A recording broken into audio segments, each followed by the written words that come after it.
احمد صلی علی رسول کریم اعوذ باللہ من الشیطان الرجیم بسم اللہ الرحمن الرحیم والعصر ان الانسان لفی خسر الا الذین آمنوا وعملوا الصالحات وتواصوا بالحق وتواصوا بالصبر۔ دوستو، بزرگوں، ساتھیوں، عزیزوں اور دینی بھائیوں،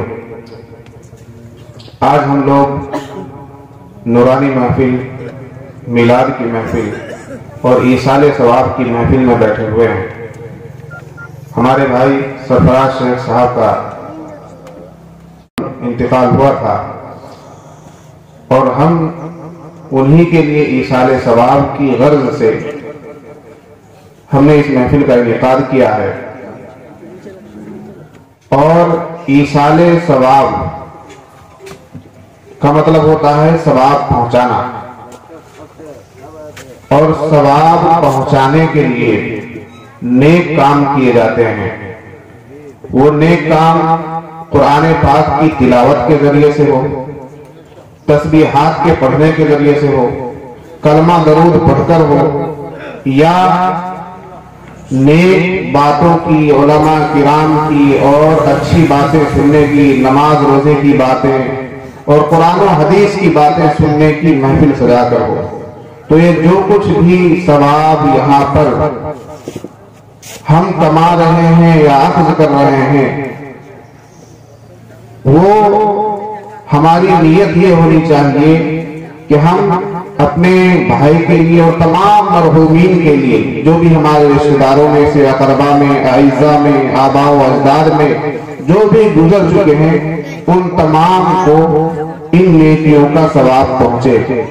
اور اصل ثواب ہوتا ہے قرآن پاک کو پڑھ کر اس کا ثواب پہنچایا جائے تو وہ سب سے زیادہ ثواب رکھتا ہے۔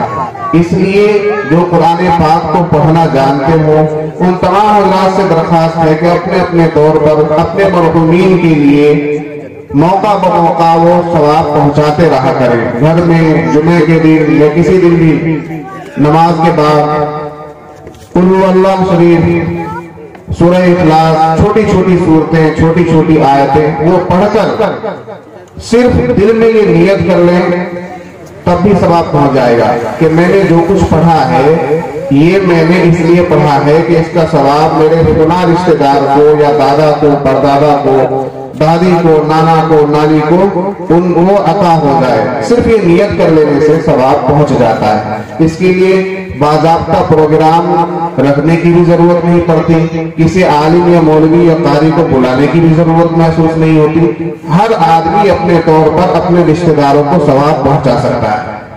کسی کو قرآن پاک نہیں آتا تو وہ کلمہ پڑھ کر ثواب پہنچائے، 100 مرتبہ کلمہ پڑھ دے، 1000 مرتبہ کوئی تسبیح پڑھ دے، سبحان اللہ کہہ دے، الحمدللہ کہہ دے، اللہ اکبر کہے، تو یہ چھوٹے چھوٹے جو الفاظ ہیں جو نماز میں تسبیحات پڑھی جاتی ہیں، نماز میں تکبیر ہے، تسبیح ہے، تحلیل ہے، تو کلمہ تو ہر کسی کو یاد ہوتا ہوگا۔ پہلا کلمہ لا الہ الا اللہ محمد رسول اللہ 100 مرتبہ پڑھیے، اور اس کے بعد دل میں یہ نیت کر لیجئے کہ میں نے جو یہ کلمہ 100 مرتبہ پڑھا ہے، اس کا ثواب میرے فلاں رشتہ دار کو پہنچ جائے، تو وہ ثواب اس تک پہنچ جائے گا۔ آ رہی ہے بات سمجھ میں؟ تو کتنا آسان ہے دین، جو ہمارا دین ہے، اسلام ہے، ہمارا مذہب ہے، یہ بہت آسان ہے۔ ہمارے جو رشتہ دار یہاں سے چلے جاتے ہیں، ان کے اعمال کا، ان کے عمل کا، ان کی نیکیوں کا کھاتا بند ہو جاتا ہے۔ اب انہیں ضرورت پڑتی ہے ثواب کی، نیکیوں کی، تو وہ منتظر رہتے ہیں کہ کوئی میرا بھائی، کوئی میرا بیٹا، کوئی میرا بھتیجا کچھ پڑھ کر میرے لیے بھیجے تو وہ نیکیاں مجھے ملے اور میں یہاں راحت اور سکون محسوس کروں، تو وہ سب منتظر ہوتے ہیں۔ تو اس لیے اس کے لیے میں یہ سمجھانا چاہ رہا ہوں کہ کوئی باضابطہ بہت بڑا پروگرام کرنے کی بھی ضرورت نہیں۔ آپ وضو کر کے پاک ہو کر مسجد میں جا کر بیٹھیے، 2 رکعت نفل پڑھ لیجیے ان کی طرف سے، 2 رکعت نفل نماز پڑھ کر کہ میں نے جو نفل نماز پڑھی ہے اس کا ثواب میرے فلاں رشتہ دار کو پہنچ جائے۔ بیٹھ کر 100 مرتبہ سبحان اللہ کہہ لیجیے اور نیت کر لیجیے میرا جو ہے پڑھنے کا ثواب اس کو پہنچ جائے تو پہنچ جائے گا۔ آ رہی بات سمجھ میں؟ کتنی آسان سی بات ہے۔ بہرحال جو میں نے سورت پڑھی ہے والعصر ان الانسان لفی خسر، کہ اللہ تبارک و تعالیٰ فرما رہے ہیں کہ زمانے کی قسم تمام لوگ گھاٹے میں، خسارے میں، نقصان میں۔ جتنے بھی لوگ ہیں سب کے سب نقصان کے اندر ہیں، چاہے وہ غریب ہو، امیر ہو، مالدار ہو، فقیر ہو، بادشاہ ہو، کوئی بھی ہو، ہر آدمی خسارے کے اندر مبتلا ہے، نقصان کے اندر مبتلا ہے۔ چاہے کوئی بہت بڑا امبانی ہو، کلیکٹر ہو، منتری ہو، مکھیہ منتری ہو، وزیر اعظم ہو، تمام لوگ نقصان کے اندر ہیں۔ تو پھر فائدے میں کون ہے؟ اللہ تبارک و تعالیٰ نے استثناء فرمایا ہے اِلَّا الَّذِينَ آمَنُوا وَعَمِلُوا الصَّالِحَاتِ، لیکن وہ لوگ جو ایمان لائے اور نیک عمل کرتے رہے، اچھے عمل کرتے رہے، وَتَوَاصَوْا بِالْحَقِّ، اور حق بات کی تلقین، حق بات کی نصیحت کرتے رہے، وَتَوَاصَوْا بِالصَّبْرِ، اور صبر کی نصیحت کرتے رہے۔ تو اس صورت کے اندر آدمی کے نفع اور نقصان کے فرق کو بتایا گیا ہے۔ کس کو بتایا گیا ہے؟ نفع اور نقصان کے فرق کو۔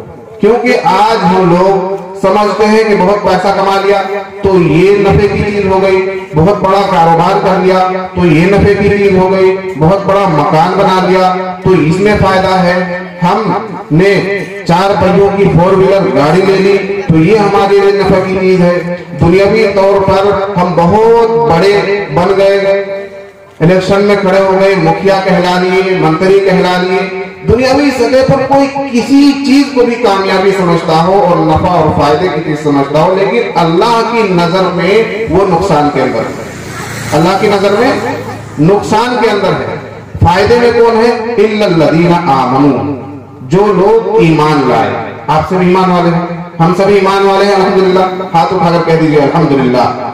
الحمدللہ اللہ تبارک و تعالیٰ نے ہمیں ایمان والا بنایا، تو ایمان کی برکت سے ہمیں بڑے نقصان سے بچ گئے۔ کس سے بچ گئے؟ ایک بہت بڑے نقصان سے بچ گئے، کیونکہ ایمان اور کفر کے درمیان کا جو فرق ہے یہ جہنم اور جنت کے درمیان کا فرق ہے۔ کہیں کے درمیان کا فرق ہے؟ جنت اور جہنم کے درمیان کا فرق ہے، یہ ایمان کا جو فرق ہے۔ صرف ایمان یعنی دل سے اور زبان سے صرف اس بات کا اقرار کر لینا کہ اللہ ایک ہے، اس کے علاوہ کوئی معبود نہیں ہے، اللہ ایک ہے، اس کے علاوہ کوئی بھی قابل پرستش کے پوجا کے لائق نہیں ہے۔ دل سے یہ مان لینا کہ اللہ کے سوا کسی کے سامنے سجدہ نہیں ہو سکتا، اللہ کے علاوہ کسی کے سامنے ماتھا نہیں ٹیکا جا سکتا، اللہ کے علاوہ کسی اور سے مراد نہیں مانگی جا سکتی۔ تو یہ جو ان باتوں کا اقرار ہے یہ ہے ایمان والا ہونا۔ کیا یہ ہمارا ایمان ہے، اور اگر ایمان میں کمی ہو تو سمجھیے کہ معاملہ ڈاواڈول ہے۔ تو اس لیے ہم سبھی کو ایمان کو سمجھنے کی ضرورت ہے۔ کس کو سمجھنے کی ضرورت ہے؟ ایمان کو۔ جب ہم ایمان لے آئے تو ایک بہت بڑے نقصان سے، گھاٹے سے، ٹوٹے سے، خسارے سے بچ گئے، اور وہ گھاٹا کیا ہے؟ جہنم کا۔ لیکن ایمان ہی کافی ہو جائے کہ ہم تمام نقصان سے نکل جائے، ایسی بات نہیں ہے۔ آگے فرمایا وَعَمِلُوا الصَّالِحَاتِ، ایمان کے ساتھ ساتھ عمل صالح بھی ہونا چاہیے۔ کیا ہونا چاہیے؟ ایمان کے ساتھ ساتھ کیا ہونا چاہیے؟ عمل صالح۔ ہم لوگ سمجھتے ہیں کہ نہیں، ایمان کے ساتھ ساتھ کیا ہونا چاہیے؟ گوشت ہونا چاہیے۔ ایمان کے ساتھ ساتھ کیا ہونا چاہیے؟ جو ہے مسلمان والا نام ہونا چاہیے۔ ایمان کے ساتھ ساتھ بس یہ معلوم ہونا چاہیے کہ ہم مسلمان ہیں، ہمارے ابا جان مسلمان تھے، ہمارے دادا حضور مسلمان تھے، اور ہم فلاں پیر صاحب کے مرید ہیں، اور نعرہ یا غوث، نعرہ یا خواجہ، بس اس بات کو ہی ہم مسلمان ہونا سمجھتے ہیں۔ لیکن میرے دوستو، خواجہ معین الدین چشتی رحمت اللہ علیہ اور خواجہ عبد القادر جیلانی، محبوب سبحانی، سب کہہ دیجئے سبحان اللہ، محبوب سبحانی خواجہ عبد القادر جیلانی رحمت اللہ علیہ، جن کے دامن کو تھامنے کا ہم دعویٰ کرتے ہیں کہ ان کے خواجہ کا دامن نہیں چھوڑیں گے، غوث کا دامن نہیں چھوڑیں گے۔ ابھی حضرت مولانا ظہیر الدین صاحب نے خواجہ عبد القادر جیلانی رحمت اللہ علیہ کے والد کا واقعہ سنایا، حضرت ابو صالح رحمت اللہ علیہ کا، کہ انہوں نے ایک سیب صرف اٹھا کر کھا لیا تھا نہر سے، اور اس سیب کو کھانے کی وجہ سے وہ اس باغ کی تلاش میں نکل پڑے کہ پتہ نہیں کس کا سیب تھا۔ تو ان کو بیوی کیسی ملی؟ کتنی نیک صالح، جس کے قدم کبھی گھر سے باہر نہیں نکلے، جس کی آنکھوں نے کبھی کسی غیر محرم کو نہیں دیکھا، جس کی زبان سے کبھی نازیبہ کلمہ نہیں نکلا، اور جس کے کان میں کبھی کوئی نازیبہ الفاظ نہیں سنے۔ تو اتنی صالح بیوی، اتنے صالح آدمی کو اور جن کا نام بھی ابو صالح ہے منی، تو پھر کیا ہوا، ان کے بدن سے کیسا لال پیدا ہوا، جنہیں دنیا محبوب سبحانی خواجہ عبد القادر جیلانی رحمۃ اللہ علیہ کے نام سے جانتی ہے۔ اور ان کی والدہ نے جب انہیں ایک مرتبہ پڑھنے کے لیے بھیجا تھا تو ان کی آستین میں کچھ روپے رکھ دیے تھے سل کر۔ اس وقت ڈاکوں کا زمانہ ہوتا تھا تو ایک قافلے کے ساتھ انہوں نے روانہ کر دیا۔ خواجہ عبد القادر جیلانی کا اپنا واقعہ ہے، ان کی والدہ نے جب وہ چھوٹے تھے اور پڑھنے کے لیے جا رہے تھے تو ان کی والدہ نے، ان کی اماں جان نے کچھ روپے اس کی آستین میں اندر کی طرف جیب لگا کر اس کو سل دیے کہ یہ روپے کسی کو نظر نہ آئے، کسی کو پتہ نہ چلے، اگر ڈاکوں کا حملہ بھی ہو جائے تو پتہ نہ چلے کہ روپیہ کہاں ہے اور یہ پیسے بچ جائیں۔ لیکن جس قافلے کے ساتھ وہ جا رہے تھے اس قافلے پر ڈاکوں کا حملہ ہوا اور سبھی کے پاس جو بھی کچھ پیسہ مال و دولت تھا سب ڈاکوں نے چھین لیا۔ یہ چھوٹا سا بچہ نظر آیا، ایک ڈاکو نے ان سے آ کر پوچھا کہ تمہارے پاس بھی کچھ ہے، پیسہ ویسا ہے؟ تو انہوں نے بتا دیا کہ ہاں پیسہ تو ہے میرے پاس۔ کہ کہاں؟ جیب کی تلاشی لی، دیکھا کہیں بھی نہیں ہے۔ کہا کہاں ہے؟ کہا میری امی نے چھپا کر یہاں سل رکھا ہے۔ کہا اچھا، جب یہاں سے بتایا کیوں؟ کہ نہیں، میری امی نے پیسے چھپا کر سل تو دیے تھے لیکن مجھے بھیجتے وقت یہ نصیحت بھی کی تھی کہ کہیں جھوٹ مت بولنا، ہمیشہ سچ بولنا۔ اس لیے اگر میں کہہ دیتا کہ نہیں ہے تو جھوٹ ہو جاتا، اس لیے مجھے سچ بولنا تھا، میں نے سچ بتا دیا کہ میرے پاس پیسے موجود ہیں۔ تو جن خواجہ عبد القادر جیلانی رحمۃ اللہ علیہ کے دامن کو تھامنے کا اور نہ چھوڑنے کا ہم دعویٰ کرتے ہیں، ان کے اعمال کو دیکھیں اور ہم اپنے اعمال کو دیکھیں۔ ہم تو دن میں پتہ نہیں 50 100 ہزاروں جھوٹ بول دیتے ہیں، اور وہ اتنے سچائی کے پابند تھے کہ ڈاکوؤں کے سامنے بھی انہوں نے جھوٹ بولنا گوارا نہیں کیا۔ تو یہ نصیحت کی بات ہے یا نہیں؟ ان لوگوں کے نقش قدم پر چلنے کا اور ان کے دامن کو تھامنے کا مطلب کیا ہے؟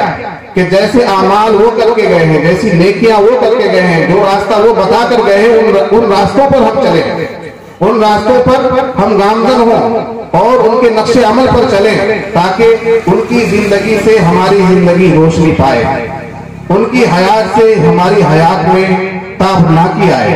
اور یہ بات سمجھ لیں، تو صرف غوث کے دامن کو تھامنے کا اور ولیوں کے دامن کو تھامنے کا مطلب نہیں ہے کہ صرف ان کے نام کا نعرہ لگا دیا جائے اور بس چھٹی۔ صرف نعرہ لگانے سے اگر کام چل جاتا تو دین بہت آسان تھا، ہر رات چلتا آدمی ایک نعرہ لگا دیتا اور جنت کا مستحق ہو جاتا۔ آئیے بات سمجھ لیں، تو نعرہ لگانے کے ساتھ ساتھ ہمیں ان کے اخلاق، ان کے کردار، ان کے اعمال پر چلنا ہوگا اور چلنے کے لیے سیکھنا ہوگا۔ ہم دین کو سنتے تو ہیں لیکن دین سیکھتے نہیں ہیں۔ اب کتنے ہی لوگ ہیں یہاں آئے سنے کہ ہاں بھائی قرآن پڑھنا چاہیے، قرآن پڑھنے کا ثواب ہے، اور جو ہے نماز پڑھنی چاہیے، نماز پڑھنا ضروری ہے، دن اور رات میں 5 وقت کی نماز فرض ہے، مولانا صاحب نے بتایا تھا۔ لیکن نماز سیکھنے کے لیے کوئی نہیں جائے گا یہاں سے اٹھنے کے بعد۔ جس کو نماز نہیں آتی ہوگی وہ نماز سیکھنے کے لیے کسی مولوی صاحب کے پاس، کسی قاری صاحب کے پاس، حافظ صاحب کے پاس نہیں جائے گا۔ تو یہ ہماری کوتاہی ہے، یہ ہماری کمی ہے۔ جب نماز کے بارے میں ہمیں پتا ہے کہ فرض ہے تو اس کو سیکھنا بھی ضروری ہے۔ آگے بات سمجھ میں، انہی معروضات کے ساتھ میں اپنی بات ختم کرتا ہوں۔ اور بہت ہی محترمانہ آج کا جو ہمارا اسٹیج ہے یہ ماشاءاللہ پرکیف ہے، پرمسرت ہے، اور ہمارے لیے خوشی کی بات ہے کہ ہمارا یہ چھوٹا سا اسٹیج وحدت امت اور اتحاد ملت کا نمونہ بنا ہوا ہے، اتحاد امت کا نمونہ بنا ہوا ہے۔ یہ حضرت مولانا عبد الکریم صاحب چترویدی، یہ چترویدی صاحب ہیں، اور ان کا تعلق مسلک اہل حدیث سے ہے۔ میرا تعلق اہل سنت والجماعت علماء دیوبند احناف سے ہے، اور دیگر حضرات جو یہاں تشریف فرما ہیں ان کا تعلق مسلک اعلیٰ حضرت سے ہے۔ تو اس لیے میں کہہ رہا ہوں کہ ہمارے جو یہ اسٹیج ہے آج قابل فخر ہے۔ امام اعظم ہوئی، امام اعلیٰ حضرت کا بھی تعلق تو امام اعظم سے ہے، امام اعلیٰ حضرت کا تعلق بھی امام اعظم ابو حنیفہ سے ہے۔ تو ہم سب حنفی ہوئے، یہ الگ بات کہ دیکھیے ہمارا اور آپ کا ماخذ کیا ہے؟ ماخذ کیا ہے؟ قرآن اور حدیث۔ آپ نے کوئی بات اگر دین کی لی ہے تو اسی حدیث سے لی ہے جس حدیث سے ہم نے لی ہے۔ آپ نے اگر کوئی بات سمجھی ہے تو اسی قرآن سے سمجھا ہے جس قرآن۔ کسی بھی مکتب فکر کے مدرسے میں چلے جائیے، کون سا قرآن پڑھا جاتا ہے؟ وہی جو مدنی تاجدار پر نازل ہوا تھا، اِنَّا نَحْنُ نَزَّلْنَا الذِّكْرَ وَإِنَّا لَهُ لَحَافِظُونَ۔ قرآن کی حفاظت کا ذمہ اللہ تعالیٰ نے لے رکھا ہے۔ ساری دنیا کوشش کر کے بھی قرآن کو بدل نہیں سکتی، اسی لیے تمام مکاتب فکر کے اندر ایک ہی قرآن پڑھا جاتا ہے، ایک ہی قرآن پڑھایا جاتا ہے، اور حدیث کی وہی کتابیں تمام مدارس میں ہیں، چاہے وہ اہل حدیث کے مدارس ہوں، دیوبندیوں کے ہوں، بریلیوں کے ہیں، دیگر مسالک کے مدارس ہوں، سب مدرسوں میں وہی حدیث کی کتابیں پڑھائی جاتی ہیں۔ حدیث اور قرآن یہ دو اصل ماخذ ہیں ہمارے لیے، ہر مسلمان کے لیے ماخذ، یعنی جہاں سے جو چیز لی جاتی ہے، جو اصل ہے، بنیاد ہے، جو میعاد ہے، وہ کیا ہے؟ قرآن اور حدیث۔ اب قرآن کو سمجھ کر ہم نے، چونکہ ہمارے عوام اردو سمجھنے والے ہیں، تو ہم نے قرآن کو سمجھ کر اردو میں ایک کتاب لکھ دی، انہوں نے بھی ایک کتاب لکھ دی۔ اسی حدیث کو سمجھ کر انہوں نے بھی کتاب لکھی، اسی حدیث کو سمجھ کر ہم نے بھی کتاب لکھی۔ آئیے بات سمجھیں۔ تو اس لیے میں مولانا عبدالکریم صاحب سے بات کر رہا تھا کہ آنے والے کچھ مہینوں میں انشاءاللہ ہم ایک بڑی کانفرنس کرنے والے ہیں، بڑی کانفرنس چھترگاچھ کے اندر کرانے والے ہیں، جس میں ملت وحدت اور اتحاد امت کا اس کو عنوان دیا جائے۔ اچھی کوشش، اتحاد امت کانفرنس کے نام سے ایک بڑی کانفرنس ہونے والی ہے، جس میں مقررین ہر مسلک سے ہوں گے، بڑے مقرر، ہر مسلک کے ایک بڑے مقرر۔ تو یہ عوام کو پیغام جانا چاہیے اتحاد ملت کا اور ماخذ کا، کہ ہم سبھی کا ماخذ قرآن اور حدیث ہی ہے۔ یہ جو غلط فہمی عوام میں پیدا ہوئی ہے، یہ جو اختلافی باتیں تھیں، یہ ہمارے اور آپ کے درمیان کی باتیں تھیں کہ مولانا صاحب آپ کی کیا رائے ہے اس حدیث میں، تو ادھر سے کہیں گے مولانا صاحب ہماری رائے ہے، آپ کی کیا رائے ہے۔ یہ جو اختلافی باتیں تھیں، یہ چونکہ فروعی اختلافات ہیں، تو فروعی اختلافات یعنی چھوٹی چھوٹی اختلافی باتیں، آپ کیا سمجھ رہے ہیں، ہم کیا سمجھ رہے ہیں، تو یہ مدرسے کے ذمہ داران اور علماء کرام کے درمیان کی باتیں تھیں، عوام کے درمیان کی باتیں نہیں تھی۔ تو اب جو عوام میں غلط فہمیاں پیدا ہو گئی ہیں، اس غلط فہمی کو دور کرنے کے لیے انشاءاللہ اتحاد امت کانفرنس کے نام سے آنے والے مہینوں میں ایک بڑی کانفرنس کرانے کا